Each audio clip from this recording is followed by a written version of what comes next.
Hi hello everyone. நம்ம last பார்ட்டில் நம்ம ரிலேட்டிவ் மாலிகுலர் மாஸ் வரைக்கும் பார்த்துருந்தோம். இன்றைக்கி நம்ம அதுக்கப்புறம் இருக்கிற மோல் கான்செப்ட் அந்த மாதிரி இதெல்லாம் பார்க்க போகிறோம் இந்த வீடியோவில். இது செகண்ட் பார்ட்டு. ஃபஸ்ட் பார்ட் பார்க்காதவங்க போய் பார்த்துட்டு வந்துடுங்க, அப்போ தான் அந்த பாட்டுங்கிறது உங்களுக்கு புரியும். ஓகே, இப்போ நம்ம பேசாமல் கதைக்குள்ளே போயிடலாம். சரி, மோல் கான்செப்ட்னா என்ன? மோல் கான்செப்ட் அப்படிங்கும்போது இப்போது ஒரு 12 ஆப்பிள் இருக்குன்னு வச்சுக்கோங்களேன். அப்போ நம்ம என்ன சொல்லலாம்? 12 ஆப்பிளோ ஆரஞ்சோ அப்புறம் என்னது இந்த வாழைப்பழமோ ஏதோ ஒன்று இருக்குது. அது நம்ம என்ன சொல்லுவோம்? ஒரு டசன்னு சொல்லுவோம். அதாவது 12 பொருள் இருந்தால் ஒரு டசன்னு சொல்லுவோம். அதே மாதிரி இந்த அளவுக்கு 6.022 × 10⁻23 அந்த அளவுக்கான ஆட்டம்ஸோ மாலிகூல்ஸோ இருந்துச்சுன்னா அதை நம்ம ஒரு மோல் அப்படின்னு சொல்லுவோம். இந்த நம்பர் இருக்குல்ல, இதை வந்து அவகேட்ரோ நம்பர் அப்படின்னு சொல்லுவாங்க.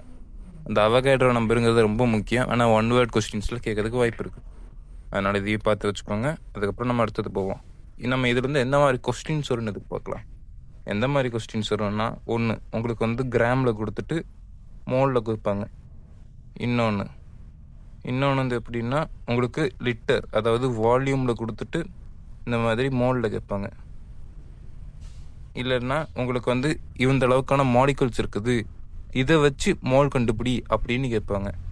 ஸோ இந்த 3 இதையும் கொடுத்தா எப்படி கண்டுபிடிக்கலாம் அப்படிங்கிறத நம்ம பார்க்க போகிறோம். நீங்கள் நினைக்கிறதோட ஈஸியாகவே கண்டுபிடிச்சிடலாம்.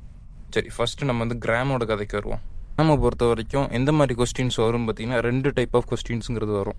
மொதல் டைப்புங்கிறது எப்படின்னா, உங்களுக்கு வந்து சொல்லிடுவாங்க, இதை அடிச்சிடுறேன். ஸோ CO2ங்கிறது 440 கிராம் இருக்குதுப்பா, சரியா? CO2 440 கிராம் ஒருத்தங்கிட்ட இருக்குது. அப்புறம் என்ன கேட்பாங்கன்னா, 440 கிராம் இருக்குல்ல, இந்த CO2 மொத்தம் எத்தனை மோல் ஆஃப் CO2 இருக்குது அப்படின்னு கேட்பாங்க.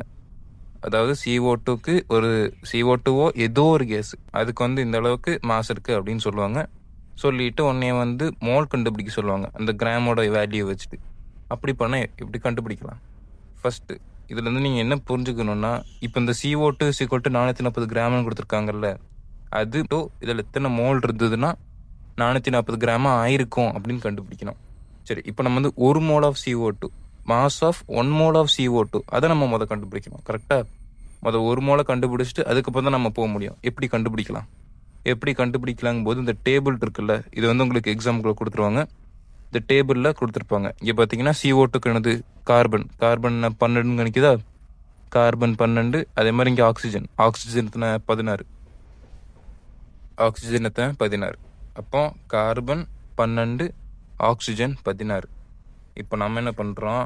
கார்பன் 12, அதே மாதிரி ஆக்சிஜனா 2 ஆக்சிஜன் இருக்குது, அப்போ 16 × 2 இப்படி கொடுத்தோம்னா நமக்கு ஒரு வேல்யூ கிடைக்கும். இப்போ இங்கே எனக்கு வந்து 44 கிராம் அப்படின்னு கிடச்சிருக்குதா? இப்போ இந்த 44 கிராம் அப்படிங்கிறது தான் 1 மோல் ஆஃப் CO2ஓட வேல்யூங்கிறது. அதாவது 1 மோல் ஆஃப் CO2ஓட வெயிட்டுங்கிறது 44 கிராமாக இருக்கும். இப்போ இவங்க வந்து சொல்லலை, நான் வந்து இங்கே 1 மோல் தான் கொடுத்துருக்கேன், 2 மோலாக கொடுத்துருக்கேன்னு சொல்லலை. அப்போ நம்ம எப்படி கண்டுபிடிக்கணும்னா, moles of CO2 in 440 gram okay அப்படின்னு போட்டு = கொடுக்கணும். இப்போ அவங்க கொடுத்துருப்பாங்கல்ல அந்த வேல்யூவையும் அதே மாதிரி நம்ம கண்டுபிடிச்சிருப்போம்ல mass of 1 mole of CO2 அதோட வேல்யூவையும் டிவைட் பண்ணணும். = 10 மோலும் கிடச்சிருக்கா? இதுதான் ஆன்சருங்கிறது. அதாவது இதோட ஃபார்முலா, அதாவது கிராம் வேல்யூ கொடுத்துட்டு மோல் வேல்யூ கேட்டாங்கன்னா இதுதான் ஃபார்முலாங்கிறது. எப்படி? கிராம் வேல்யூ கொடுத்துட்டு மோல் வேல்யூ கேட்டாங்கன்னா இதுதான் ஃபார்முலா. அதாவது total mass by single ones mass. மொத்த மாசு இங்கே கொஸ்டினில் கொடுத்துருக்காங்கல்ல, இந்த மொத்த மாசு டிவைடட் பை சிங்கிள் ஒரு இதோடது. இங்கே பார்த்தீங்கன்னா 1 மோல் ஆஃப் CO2வா, அதை நம்ம இங்கே போடுறோம். அதே மாதிரி கொடுத்துருக்காங்க, கொஸ்டினில் கொடுத்துருக்காங்க 440 கிராம் கொடுத்துருக்காங்க. இப்படி போட்டோம்னா நமக்கு மோலுங்கிறதுல ஆன்சர் கிடச்சிரும். ஓகே, இதுதான் ஃபார்முலாங்கிறது. அதே மாதிரி நான் எல்லாருக்கும் சொல்லிக்க விரும்புகிறது, எல்லாருமே இதை நோட்டில் ரெக்கார்ட் எழுதி வச்சுக்கோங்க. இப்போ நம்ம வந்து அடுத்ததாக ஒரு டைப் கேட்போம். இந்த டைப்பில் எப்படி கேட்பாங்கன்னா, உங்ககிட்ட வந்து மோல்லாம் கொடுத்துருவாங்க. மோலை வச்சுக்கோன்னு சொல்லிட்டு என்ன பண்ணுவாங்கன்னா, கிராம் வேல்யூ கேட்பாங்க. அதாவது மோலை கொடுத்துட்டு கிராமை கேட்பாங்க. இந்த மாதிரி கொஸ்டின்ஸ் எப்படி ஆன்சர் பண்ணலாம், அது எந்த மாதிரி கொஸ்டின்ஸ் வரும் நம்ம பார்க்கலாம். அதாவது 10 CO2 அதோட வேல்யூ எத்தனை அப்படின்னு கேட்டிருக்காங்க. அதாவது வந்து 10 மோல்ஸ் ஆஃப் CO2 அதோட வேல்யூ எவ்வளோ அப்படிங்கிறது அந்த கொஸ்டினு. பார்த்தீங்கன்னா 10 கிட்ட CO2 இருக்குதா, இங்கே இருக்கிற நம்பர் இருக்குல்ல, இதுதான் மோலோட நம்பர். இப்போ 10 இருக்கு, அப்போ 10 மோல்னு அர்த்தம். இங்கே 5 இருந்துச்சுன்னா 5 மோல். கிட்ட இருக்க நம்பர் தான் அதோட மோல் வேல்யூவை குறிக்குது. அதனால சில கொஸ்டின்ஸில் கொடுத்து உங்களை ஒன் வேர்ட் கொஸ்டின்ஸில் திருப்பி விட பார்க்கலாம். ஞாபகம் வச்சுக்கோங்க, சரியா? இப்போ mass of 1 mole of CO2 அதை நம்ம அதை கண்டுபிடிக்கிறோம். எல்லாத்துக்குமே அதுதான். ஃபஸ்ட்டு உங்களுக்கு எந்த இது கொடுத்துருக்காங்களோ அதோட ஒரு மோலோட வேல்யூ அப்படிங்கிறத நம்ம கண்டுபிடிக்கணும். H2O இருந்தாலும் சரி, CO2 இருந்தாலும் சரி, எதுவாக இருந்தாலும் சரி, அதோட ஒரு வேல்யூ கண்டுபிடிக்கணும். எப்படி கண்டுபிடிக்கணும்? கார்பன் இருக்கா, CO2ங்கிறது என்ன? கார்பன். அப்புறம் 2 ஆக்சிஜன், அதானே CO2ங்கிறது. அப்போ நம்ம இப்படி பண்ணலாம், 12 அதுக்கப்புறம் 16. இப்போ ஒரு 16 நம்ம போட முடியாது, ஆனால் 2 ஆக்சிஜன் இருக்குது, O2. அப்போ நம்ம 16 × 2ன்னு போடணும். அப்போ 12 + 16 × 2. இப்போ நமக்கு ஒரு வேல்யூ கிடைக்கும்ல, அதான் 44 கிராம். சரியா? அப்போ ஒரு மோல் ஆஃப் CO2ங்கிறது 44 கிராம். இப்போ நம்ம கண்டுபிடிக்க வேண்டியது என்னென்னா 10 மோல் ஆஃப் CO2 எவ்வளோ கிராம், அதுதான் கண்டுபிடிக்கணும். அப்போ 44 ஒரு மோலு. அப்போ 10ன்னா 10, 44 × 10 400, 440. ஸோ 44 × 10 440 கிடைக்கும். அதுதான் ஆன்சருங்கிறது. ஓகே, இப்போ நான் எப்படி சொல்லியிருந்தேன், இதோட ஃபார்முலாங்கிறத நான் உங்களுக்கு காமிச்சிடுறேன். அதாவது உங்களுக்கு மோல் கொடுத்துட்டு கிராம் வேல்யூ கேட்டாங்கன்னா ஃபார்முலா இதுதான். எப்படி? மோல் வேல்யூ கொடுத்துட்டு கிராம் வேல்யூ கேட்டாங்கன்னா இதுதான் formula. Mass of 1 mole, number of moles it has. புரிஞ்சிருக்கும்னு நினைக்கிறேன். ஃபஸ்ட்டு ஒரு CO2 நம்மக்கிட்ட என்ன கொஸ்டின் கேட்டிருந்தாங்க, CO2 10 CO2வோட கிராம் வேல்யூ எவ்வளோன்னு கேட்டிருந்தாங்க. கரெக்டாக? இப்போ நம்ம அதுக்கு என்ன ஃபார்முலா பண்ணுறோன்னா, ஃபஸ்ட்டு மாஸ் ஆஃப் 1 மோல், அதாவது 1 மோல் ஆஃப் CO2வோட ஃபார்முலா கண்டுபிடிக்கணும். எப்படி கண்டுபிடிச்சிருக்கோம்? CO2ங்கிறது என்ன? கார்பன். கார்பனை தங்கியிருக்கா 12. சரி, அதுக்கப்புறம் என்ன? ஆக்சிஜனா? ஆக்சிஜனுக்கு இங்கே 16 இருக்குது. அப்போ நம்ம என்ன பண்ணுறோம்? 16 ப்ளஸ் அப்புறம் 12 + 16 × 2 அப்படின்னு போட்டால் ஒரு வேல்யூ கிடைக்குதா? இப்போ எனக்கு 44 கிடச்சிருக்குதா? அப்போ இதுதான் CO2, ஒரு மோல் CO2வோட வேல்யூங்கிறது. சரியா? இப்போ நமக்கு ஒரு மோல் CO2வோட வேல்யூ கிடச்சிருச்சா? அதுக்கப்புறம் கொஸ்டினில் கேட்டிருக்காங்கல்ல 10 CO2வோட கிராம் வேல்யூ எவ்வளோ அப்படின்னு கேட்டிருக்காங்கல்ல. அப்போ நம்ம என்ன பண்ணலாம்? 44 × 10 கொடுத்தா போதும். இப்போ ஒரு பந்து ஒரு கிலோன்னு வச்சுக்கோங்களேன். 10 பந்துக்கு எவ்வளோ? 10 கிலோ. அந்த கதை தான். வந்து ஒரு எக்ஸாம்பிள் கொஸ்டின் மட்டும் பார்ப்போம். சரி, இது இல்லை, நம்ம வந்து அடுத்த கொஸ்டின் பார்ப்போம். இது நம்ம பண்ணதே தான். ஓகே, இப்போ கொஸ்டின் பார்ப்போம். அதாவது find the number of moles present in 180 grams of H2O. அதாவது கிராம் வேல்யூ கொடுத்துட்டு மோல் வேல்யூ போயிருக்காங்க. அதுக்கப்புறம் ஃபார்முலா என்ன? இதுதான். அதாவது total mass by single ones mass. சரி, இப்போ நம்ம 1 மோல் ஆஃப் H2O வந்து கண்டுபிடிக்கணும். அப்போ H2ஓட கண்டுபிடிக்கணும்னா இப்போ இதில் என்னெல்லாம் இருக்குது? H2 2 ஹைட்ரஜன் ஒரு ஆக்சிஜன். ஹைட்ரஜனோட வேல்யூங்கிறது 1.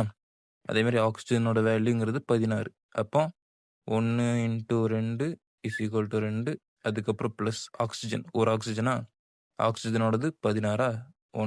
2 + 16, அப்போ 18 கிராம். அதாவது ஒரு மோல் ஆஃப் H2O அப்படிங்கிறது 18 கிராம்னு கிடச்சிருக்குதா? ஓகே, இப்போ 18 கிராம் கிடச்சிருச்சு. இவங்க எத்தனை கேட்டிருக்காங்க? 180. அதாவது அப்படிங்கும்போது இப்போ நம்மளோட ஃபார்முலா என்ன? Total divided by total mass divided by single ones mass. அப்போ நம்ம இப்போ டோட்டல் என்னது கிடச்சிருக்கு? நமக்கு டோட்டல் 180ன்னு கொடுத்துருக்காங்க. டிவைடட் பை 1 எவ்வளவு? 18 கிராமா? 180/18 அப்படிங்கும்போது இது 1, இது 10. அப்போ 10 மோல். இங்கே பார்த்தீங்கன்னா தெரியும் 10 மோல். அதுதான் ஆன்சர். ஸோ இந்த மாதிரி தான் நீங்கள் வந்து செய்யணும். ஓகே, அடுத்தது இப்போ நம்ம வந்து என்ன இது முடிச்சிட்டோம். அதாவது மாஸ் வேல்யூ முடிச்சிட்டோம். மாஸை முடிச்சாச்சு. இப்போ அடுத்தது வால்யூம் கேட்பாங்க. வால்யூம் அப்படிங்கும்போது இத்தனை லிட்டர் பொருள் இருக்குது, நீங்கள் வந்து அதை மோலாக மாற்றணும் அப்படின்னு கேட்பாங்க. இல்லை மாற்றியும் கேட்கலாம். அதாவது மோல் வேல்யூ கொடுத்துட்டு அதை லிட்டராக்க சொல்லுவாங்க. இந்த மாதிரி 2 டைப் ஆஃப் கொஸ்டின்ங்கிறது உங்களுக்கு வரும். இப்போ 1 மோல் ஆஃப் H2O இருக்குதுன்னு வச்சுக்கோங்களேன். 1 மோல் ஆஃப் H2Oங்கிறது ஒரு கேஸ் ஸ்டேட்டில் இருக்குது. எப்படி? 1 மோல் ஆஃப் H2O கேஸ் ஸ்டேட்டில் இருக்குதா? அப்போ அதோட வேல்யூங்கிறது 22.4 லிட்டராக தான் இருக்கும். அதாவது 1 மோல் ஆஃப் H2Oங்கிறது 22.4 லிட்டராக தான் இருக்கும். அதே மாதிரி இது நீங்கள் வந்து H2Oக்கு மட்டும்தான் பொருந்தும் அப்படின்னு இல்லை, CO2க்கும் அதே கதை தான். எந்த கேஸாக இருந்தாலும் அதே கதை தான். அதாவது 1 மோல் ஆஃப் CO2வாக இருந்தாலும் 22.4 லிட்டர் தான். ஓகே, அதே மாதிரி இங்கே STPன்னு கொடுத்துருக்காங்களே. STPன்னா என்னது? STPன்னா ஸ்டாண்டர்ட் டெம்பரேச்சர் அண்ட் ப்ரெஷர். அதாவது ஒரே இதில் இருந்துச்சுன்னா, அதாவது டெம்பரேச்சருங்கிறது 273 கெல்வினாக இருக்கணும். அதே மாதிரி ப்ரெஷருங்கிறது ஒரு ஏடிஎம் ஆஃப் ப்ரெஷர் அப்படின்னு இருக்கணும். அப்படி இருந்ததுன்னா அதுதான் எஸ்டிபின்னு சொல்லுவாங்க. எப்படி? டெம்பரேச்சர் 273 கெல்வின், அதே மாதிரி ப்ரெஷருங்கிறது ஒரு ஏடிஎம் அப்படி இருந்துச்சுன்னா அதுதான் STP, standard temperature and pressure அப்படின்னு சொல்லுவாங்க. இப்போ நான் அது கடைசியில் ஒரு எக்ஸ்பிளைன் கொடுத்துருப்பேன். All gases no matter which element has 22.4 litre volume in STP. அதாவது எந்த கேஸாக இருந்தாலும் பரவாயில்ல, எந்த எலமெண்ட்டாக இருந்தாலும் பரவாயில்ல, எல்லாமே 22.4 லிட்டர் ஆஃப் வால்யூம் தான் இருக்கும் ஒரு மோலில், எப்போ எஸ்டிபியில். அதுதான் ஃபார்முலாங்கிறது, ஞாபகம் வச்சுக்கோங்க. அதாவது மறுபடியும் சொல்கிறேன், 1 மோல் ஆஃப் ஆல் கேஸஸ் அப்படிங்கிறது எப்போவுமே 22.4 லிட்டராக தான் இருக்கும், எப்போ எஸ்டிபியில். ஓகே, இதுதான் சிம்பிளாக சொல்லணுன்னா அதுவும் எஸ்டிபி, அதை நீங்கள் மெயினாக பார்த்துக்கோங்க, எஸ்டிபியில் இருக்குதாங்கிறது. ஆனால் ஓரளவு க்ரியேட்டிவ் கொஸ்டின்ஸ்லாம் வந்துச்சுன்னா அதை வச்சு தான் விளையாடுவாங்க. சரி, இப்போ ஒரு எக்ஸாம்பிள் கொஸ்டின் பார்ப்போம். Find the volume of 5 mole of CO2 at STP. இப்போ இதில் மொத்தம் 2 விதமான கொஸ்டின்ஸும் கேட்பாங்க. ஒன்று வால்யூம் கொடுத்துட்டு மோலில் கேட்பாங்க, இன்னொரு இதுதான் மோல் கொடுத்துட்டு வால்யூமில் கேட்குறது. அந்த கொஸ்டின் தான் இது. அதாவது மோல் கொடுத்துட்டாங்க, இப்போ நமக்கு வால்யூமில் மாற்றணும். அந்த மாதிரி கொஸ்டின்ஸ் எப்படி செய்யலாம் அப்படின்னா, இப்போ நமக்கு கார்பனோ அது இதெல்லாம் முக்கியம் கிடையாது, நமக்கு இது எஸ்டிபியில் இருக்குதா இது கேஸாக இருக்குதா அதுதான் முக்கியங்கிறது. சரி, இப்போ நமக்கு என்ன தெரியும், 1 மோல் ஆஃப் கேஸ், அதுவும் எஸ்டிபியில் இருக்கிற கேஸ். எப்படி? எஸ்டிபியில் இருக்கிற கேஸ் அதோட வேல்யூங்கிறது எப்போவுமே 22.4 லிட்டர் அப்படிங்கிற அந்த வால்யூமாக தான் இருக்கும். ஓகே, அப்போ நமக்கு volume of 1 mole of gas at STP 22.4 லிட்டரா. இப்போ volume of 5 mole of gas at STP அப்போ 22.4 அதுக்கப்புறம் இன்ட்டு 5 அப்படின்னு போட்டோன்னா 112 லிட்டர்னு வந்துருச்சா. இதுதான் ஆன்சருங்கிறது. அதாவது வால்யூம் ஆஃப் 5 மோல் அப்படின்னு கொடுக்கும்போது 22.4 லிட்டர் இருக்குதா. இப்போ volume of 5 mole of gas அப்படின்னு கேட்கும்போது 22.4 இருக்குதா, இன்ட்டு 5 கொடுத்தா போதும். ஒருவேளை உங்களுக்கு 10 மோல் கொடுத்துருக்காங்கன்னா நீங்கள் 10 இன்ட்டு 22.4ன்னு எழுதணும். இப்படி தான் நீங்கள் இதை செய்யணும். எப்படி? எந்த மாதிரி கொஸ்டின்ஸு, மோல் டு வால்யூம் அந்த மாதிரி கொஸ்டின்ஸ்க்கு நீங்கள் இந்த மாதிரி தான் செய்யணும். இதுக்கான ஃபார்முலாங்கிறது சாதாரணமாக 22.4 இன்ட்டு மோல், இது அதோட ஃபார்முலாங்கிறது. அதாவது இந்த மாதிரி கொஸ்டின்ஸ், அதாவது மோல் கொடுத்துட்டு வால்யூம் கேட்குறாங்கன்னா இதுதான் ஃபார்முலாங்கிறது. 22.4 இன்ட்டு மோல் எழுதி வச்சுக்கோங்க. அதாவது 22.4 இன்ட்டு மோல். ஓகே, சரி, இப்போ நம்ம அடுத்த கான்செப்ட் போவோம். இதே மாதிரி வேறு மாதிரி கேட்பாங்க. அதாவது வால்யூம் கொடுத்துட்டு அதை மோல் ஆக்குறது கேட்பாங்க. முன்னாடி என்ன படித்தோம், மோல் கொடுத்துட்டு வால்யூம் ஆக்குவாங்க. இந்த இடத்துல வால்யூம் கொடுத்துட்டு மோல் ஆக்குவாங்க. இது எப்படி செய்யலான்னு பார்ப்போம். அதாவது find the mole of 44.8 litre of CO2 at STP. அப்போ இந்த மாதிரி இதில் என்ன செய்யலாம், அதாவது வால்யூம் கொடுத்துட்டாங்களா, வால்யூம் வச்சு நம்ம மோல் கண்டுபிடிக்கணும். இப்போ இதுக்கான ஃபார்முலா அப்படிங்கிறது mole is equal to volume of total gas. இந்த கேஸ் இருக்குதா, இது எத்தனை 44.8 லிட்டரா, 44.8 லிட்டர் டிவைடட் பை 22.4. எப்படி? இந்த மாதிரி வால்யூம் கொடுத்துட்டு மோல் ஆக்கணும்னு கேட்டாங்கன்னா அதோட ஃபார்முலாங்கிறது mole is equal to volume of total gas, total கேஸோட அந்த வால்யூம் டிவைடட் பை 22.4. 22.4 வச்சு டிவைட் பண்ணிட்டோன்னா நமக்கு ஆன்சருங்கிறது கிடைக்கும். எப்படி? 44.8 litre of gas is equal to 44.8 litre divided by 22.4 litre divided by போட்டோன்னா 2 மோல் அப்படின்னு ஆன்சர் கிடைக்கும். இப்படி தான் நம்ம பண்ணணும். ஃபார்முலாங்கிறது எழுதி வச்சுக்கோங்க. Volume of the total gas. எப்படி? Volume of the total gas divided by 22.4.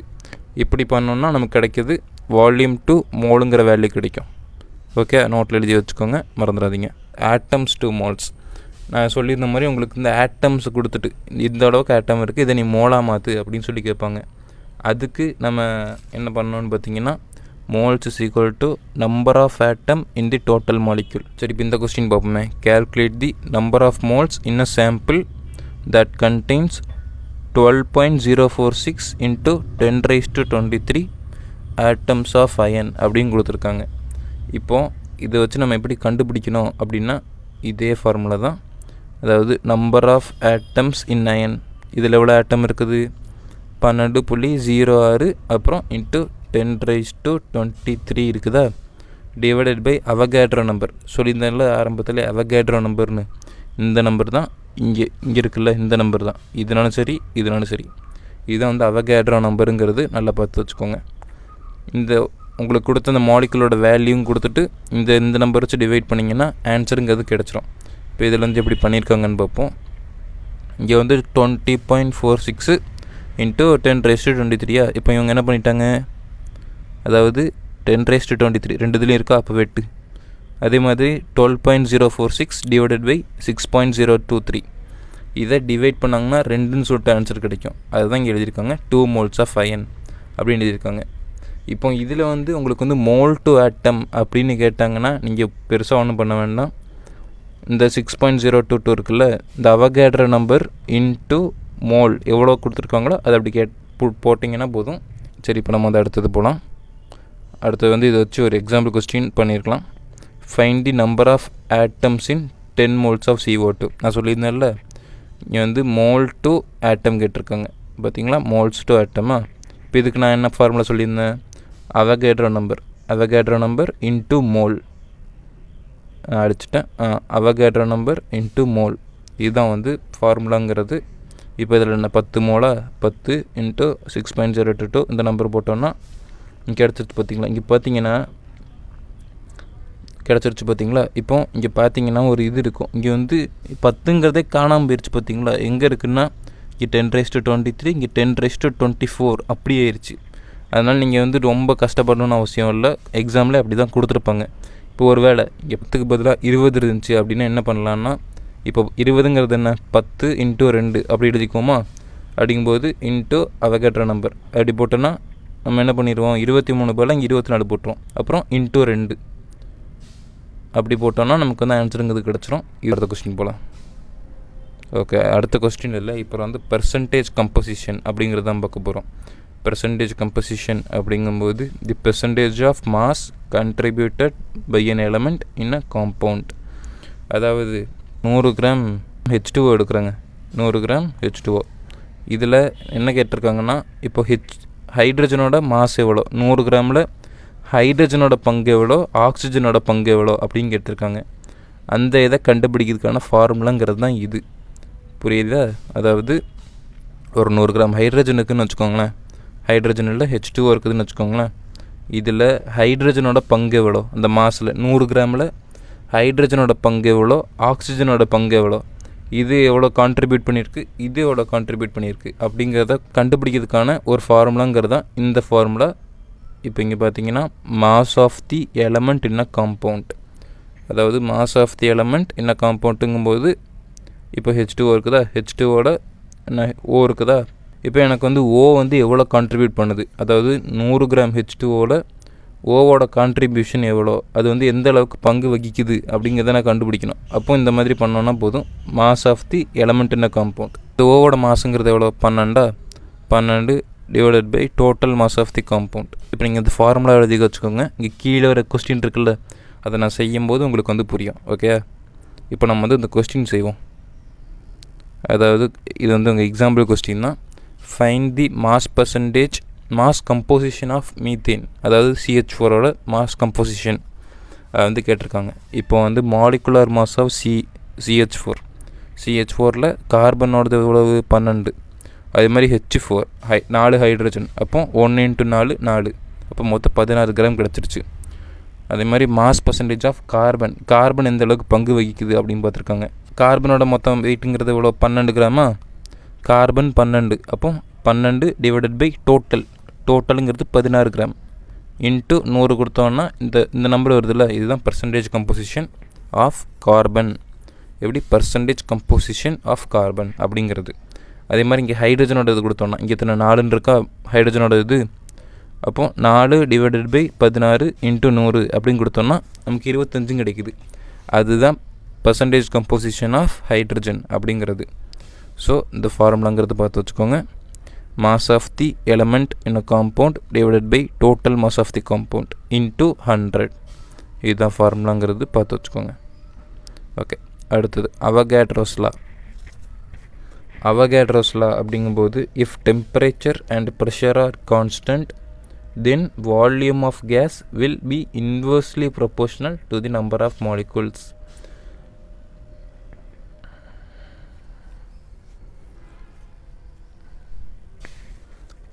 இங்கே வந்து என்ன சொல்ல வராங்கன்னா டெம்பரேச்சர் வந்து கான்ஸ்டன்ட்டுங்க, டெம்பரேச்சருக்கும் ப்ரெஷரும் வந்து கான்ஸ்டன்ட்டு, அதில் வந்து பெரிய அளவுக்கு மாற்றமே இல்லை. அப்போ வால்யூம் ஆஃப் தி கேஸ், அந்த வால்யூம் ஆஃப் தி கேஸ் அதை வந்து inversely proportional to the number of molecules. அப்போது அந்த கேஸோட வால்யூம் அப்படிங்கிறது நம்பர் ஆஃப் மாலிகுல்ஸ்க்கு இன்வர்ஸாக இருக்கும். அதாவது வால்யூம் கூடுச்சுன்னா இது வந்து குறையும், நம்பர் ஆஃப் மாலிகுல்ஸ் அப்படிங்கிறது குறையும். அதுதான் இங்கே வந்து எழுதியிருப்பாங்க, V is inversely proportional to 1/n அப்படின்னு போட்டிருப்பாங்க. 1/nங்கும் போது இன்வர்ஸ்லி ப்ரொப்போர்ஷனல் அப்படின்னு வரும். ஓகே, அப்போது V ஏறிச்சுன்னா நம்பர் ஆஃப் மாலிகுல்ஸ் அப்படிங்கிறது குறையும். இப்போ நம்பர் ஆஃப் மாலிகுல்ஸ் கூடுச்சுன்னா இது குறையும். அதுதான் இந்த இன்வர்ஸ்லி ப்ரொப்போர்ஷனல் அதில் சொல்ல வர்றது. ஓகே, அப்போது V is equal to ஒரு கான்ஸ்டன்ட். இப்போ வந்து இன்வர்ஸ்லி தானே இருக்குது, நமக்கு வந்து ஈக்குவல் டுவை கொண்டு வரணும். இங்கே வந்து இப்படி ஒரு இது இருக்குல்ல, இது நமக்கு வேண்டாம், நமக்கு வந்து ஈக்குவல் டு அந்த சிம்பிள் தான் வேணும். அப்போ நம்ம என்ன பண்ணுறோம், V is equal to கான்ஸ்டன்ட்னு சொல்லிட்டு ஒன்று ஆட் பண்ணுறோம், K அப்படின்னு சொல்லிட்டு நான் ஆட் பண்ணுறோம், இன்ட்டு 1/n அப்படி போடலாம். அப்போ நமக்கு ஈக்குவல் டு, நம்ம ஆசைப்பட்ட ஈக்குவல் டு அப்படிங்கிறது வந்து கிடச்சிருச்சா. அப்போ V is equal to constant into 1/n அப்படின்னு போட்டோம். அப்போ நமக்கு கிடச்சிருச்சு Vn is equal to constant. ஆனால் என்னங்கிறது இங்கே போயிடுச்சுன்னா அப்போ இது மல்டிப்ளை ஆயிரும், அதாவது V இன்ட்டு n அப்படின்னு ஆயிரும், V இன்ட்டு n ஆயிரும். அப்போ இஸ் ஈக்குவல் டு கான்ஸ்டன்ட். ஆனால் கான்ஸ்டன்ட் தானே இந்த சைடில் இருக்குது, n இங்கே போயிடுச்சுன்னா 1 இன்ட்டு கான்ஸ்டன்ட்னு வந்துடும். அப்போ இங்கே கான்ஸ்டன்ட் மட்டும்தான் இருக்கும். ஸோ அப்படி தான் அந்த அவகேட்ரோ லாங்கிறது வருது. ஸோ இப்போ வந்து வேப்பர் டென்சிட்டி அப்படின்னு பார்ப்போம்.